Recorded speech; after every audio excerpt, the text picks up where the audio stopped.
Without a doubt, the Human Torch is the poster boy, the actual most popular fire superhero probably of all time. So for that reason, we got 5 other fire-based superheroes that are more interesting than the Human Torch, and they all wield the flame in a very interesting way. Molten Man is a fire-based superhero whose body is pretty much entirely comprised of a molten metal alloy on the outside of his body. This allows Molten Man to be able to flick fire off his body kind of like liquid metal, as well as burn things on contact. And what's really interesting about Molten Man is that because of how his powers work, he's unable to actually be physically harmed. The physical state of his body pretty much allows all physical attacks to slide right off his body like slick oil. And what's really cool about Firestar is that she actually controls microwaves. Now, her being able to control microwave energy allows her to rapidly heat things from a distance if she likes. She can use her microwave power to ignite the air around her, allowing her to take flight. She uses her microwave energy to internally heat up an object rapidly the same way a microwave does. That's a really fucking cool ability, bro. Because her powers technically fall along the electromagnetic spectrum, she's able to actually control electronics as well to some degree. This essentially turns into a flaming EMP. Now, Sunfire has always been one of the most underrated mutants in my opinion. What Sunfire does is that he absorbs solar energy kind of like how Superman does, and then converts into a solar plasma that he wraps around his body kind of like an aura, and using that plasma aura to shoot himself like a rocket into the sky. Also, the absorption of that solar energy allows him to have infrared vision at all times. So bro is pretty much a walking solar panel that's able to absorb solar energy and convert it into a plasma aura that he's able to manipulate freely.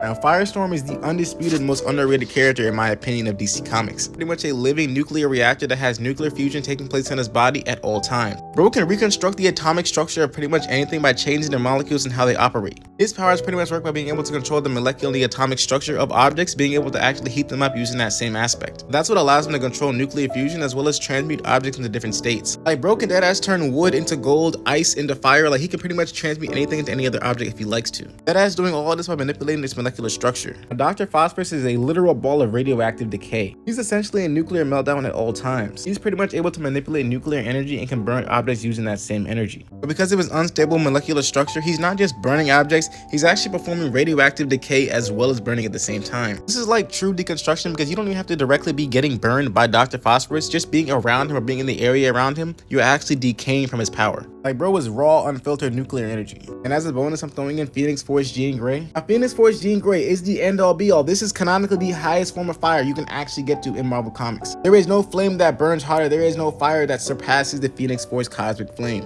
It doesn't just burn, it burns, renews, and rebirths all at the same time. A metaphysical cosmic flame that comes from a place called the White Hot Room. This is an eternal cosmic flame that can constantly be reborn and rebirthed at all times through the character. This gives the wielder true immortality and the ability to have a cosmic flame that can burn through absolutely anything, even concepts. This is just a few, but there's definitely a lot more fire-based characters out there that are just as cool as the Human Torch. If you guys want to see another video about fire-based characters that are just as cool as the Human Torch, or if not cooler, follow for more videos.